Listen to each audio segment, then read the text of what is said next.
Salam sejahtera bagi kita semua. Emana kembali hadir dengan podcast pembahasan firman Tuhan. Semoga firman Tuhan yang murni mampu merawat batin kita, menguatkan roh kita, dan membangun iman kita di hadapannya. Silakan menikmati podcast Emana hari ini. Salam sejahtera untuk kita semua, saudara sekalian. Hari ini saya Reinhard didampingi oleh rekan saya Saudara Hansen di sini. Kita akan sama-sama kembali membahas firman Tuhan.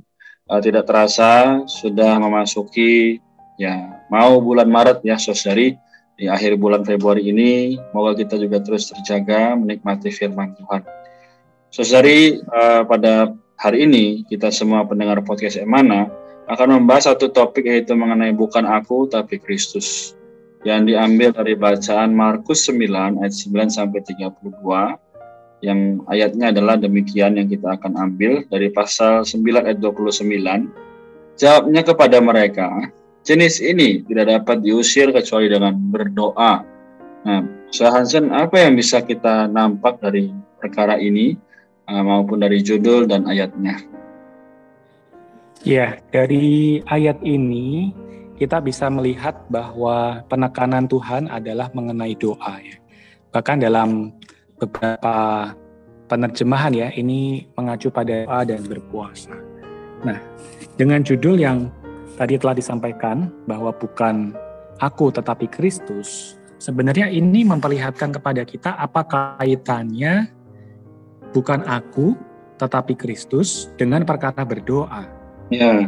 Terus dari saya kembali lagi mendapatkan satu kesan ya, bahwa berdoa itu bukan saja mengacu kita memohon sesuatu kepada Tuhan. Bukan saja kita meminta untuk memenuhi keperluan kita. Yeah. Memang ini adalah orang biasa mengenal doa ya, meminta sesuatu kepada Tuhan. Tetapi berdoa juga menyatakan bahwa kita ini sudah tidak sanggup. Ya. Betul ya. Terus kalau kita merasa kita sanggup, maka manusia itu tidak perlu dianjurkan untuk berdoa.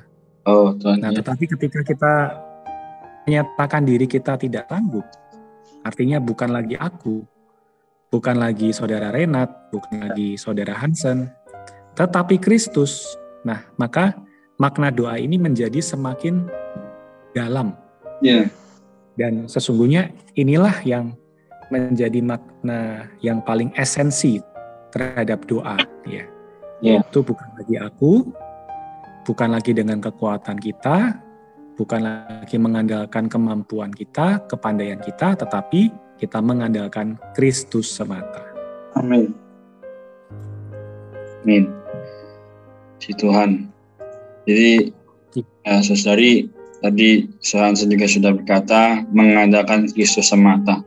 Nah, ini berarti memang tidak ada hal lain yang bisa membuat kita memiliki satu kehidupan doa yang demikian selain daripada Kristus.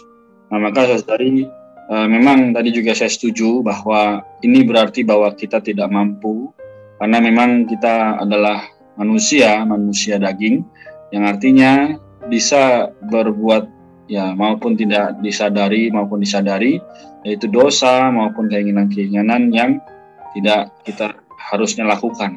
Nah, saudari para pendengar, kita juga melihat bahwa dalam kondisi ini, terutama di hari-hari terakhir ini, semakin banyak orang mulai tidak lagi merasakan kesungguhan dalam menikmati doa atau pembacaan Alkitab.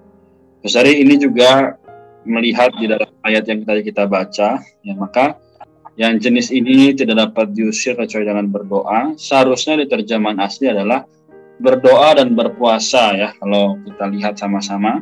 Nah, maka saudari, berdoa dan berpuasa juga adalah satu kesatuan. Nah, menurut saya bagaimana ini kita bisa mengaplikasikannya? Ya. Jadi ini sangat menarik ya saudari, ketika Tuhan mengatakan ini jenis ini itu kan mengacu kepada setan yang diusir dari seseorang ini. Nah, tetapi Tuhan mengatakan jenis ini secara khusus tidak dapat diusir kecuali dengan berdoa dan berpuasa. Ya. Jadi kalau kita lihat fakta ini menunjukkan bahwa masalah yang disebabkan oleh si setan, ya, si jahat, itu ternyata ada tingkatannya, saudara-saudari ya. Ya, ada jenis yang bisa diusir, ya, tanpa berpuasa, ya, hanya dengan berdoa saja. Ya. Tetapi jenis ini tidak dapat diusir kecuali dengan berdoa dan berpuasa, ya. Artinya setan ini bandel, ya. Jadi ada tingkatannya, ya. Nah, saudara-saudari, apa kaitannya dengan diri kita? Bagaimana kita menerapkannya? Berarti kita perlu memiliki tingkat rohani yang juga lebih meningkat. Ya. Bukan mengubah masalahnya, ya. Karena kita tidak bisa mengubah masalah itu. Tetapi kitanya sendiri yang perlu upgrade. Ya. Kita perlu menjadi seorang beriman yang lebih mutlak kepada Tuhan. Ya. Nah, karena itulah dikatakan berdoa dan berpuasa. Ya. Berdoa saja tidak cukup, perlu berpuasa. Perlu membiarkan Tuhan memiliki kedudukan yang menyeluruh di atas diri kita. Karena berpuasa ya menunjukkan kita tidak ada satu minat terhadap makanan ya, sampai Tuhan bisa menjawab doa kita. Ya, saudari, pernahkah Anda merasakan satu beban atau suatu problem yang menekan Anda sampai Anda tidak berminat untuk makan? Ya, saya sendiri, ya, mungkin saudara Renat juga pastinya pernah mengalami hal ini, ya. Dan ketika kita berdoa dan berpuasa, ya, maka kekuatan rohani itu makin ditambahkan di atas diri kita.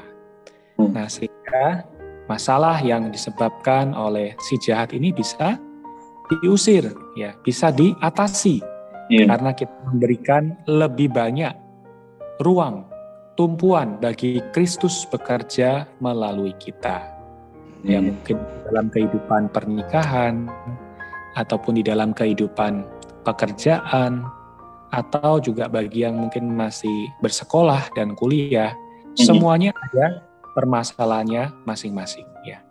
Tetapi ketika kita sampai pada satu tingkat masalah yang begitu sulit, ya, kita merasa kita tidak bisa makan, kita tidak berselera untuk makan. Nah, di saat itu jangan cuma berpuasa saja, saudara-saudari ya, tapi juga harus di dalamnya ada doa.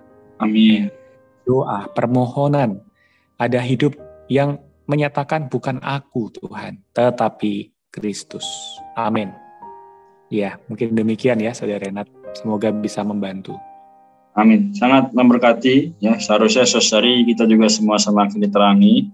Ya, oleh karena itu, ya, Rasul Paulus ya juga berkata dalam kitab Efesus pasal yang ke-6 ayat 10 sampai 20 ini berbicara mengenai perlengkapan rohani, dan semuanya adalah mengacu kepada doa. Jadi saudari sekalian, semoga ya selama 1 tahun ini, bahkan ya selama umur hidup kita, ya, Tuhan boleh memiliki satu kehendak di atas kita, yaitu terus tercapainya bagaimana kita dengan Allah setiap hari senantiasa menjadi esa. Ya, saudari sekalian, tadi saya juga sudah banyak membagikan. Semoga kita semua diterangi, karena saya pun juga sendiri secara pribadi kembali mau untuk lebih lagi memiliki doa dan puasa yang sangat berkaitan dengan kehendak Allah. Amin. Kita rasa cukup ya, saudari. Bolehkah Saudara Hansen mendoakan kita semua? Amin. Mari kita bersatu, kita berdoa, saudari. Terima kasih Tuhan untuk terang firman-Mu yang kembali menyadarkan kami bahwa kami perlu menempuh kehidupan yang terus di-upgrade, perlu terus bertumbuh melalui kami berdoa, melalui kami juga belajar berpuasa, agar Tuhan, Engkau yang diperhidupkan bukan lagi aku. Tuhan, kami juga mendoakan setiap saudari yang ada di dalam permasalahan mereka, pergumulan hidup mereka. Biarlah Tuhan, mereka menyadari bahwa Tuhan menyediakan hayat-Mu untuk menjadi kekuatan yang bisa melampaui kesulitan itu. Tuhan, kami mau bersatu dengan Engkau. Tuhan, bukan masalahnya yang Engkau tiadakan, tetapi justru Engkau memberikan diri-Mu sendiri sebagai sumber dan kekuatan bagi kami. Tuhan, sungguh kami menyadari di luar Engkau kami tidak dapat berbuat apa-apa. Terima kasih Tuhan untuk firman-Mu yang demikian manis. Jaga kami senantiasa hidup bersatu dengan Engkau di dalam kehidupan kami. Di dalam nama Tuhan kami berdoa. Amin. Amin. Terima kasih Saudari waktunya juga pada Saudara Hansen. Tuhan Yesus memberkati kita semua. Tetaplah berdoa. Amin. Amin. Tetaplah berdoa. Terima kasih. Tuhan berkati. Berkati. Amin. Tuhan. Sekian pembahasan firman porsi hari ini. Sampai jumpa di podcast berikutnya. Jangan lupa untuk download aplikasi Emana pada handphone Anda untuk manfaat yang lebih banyak.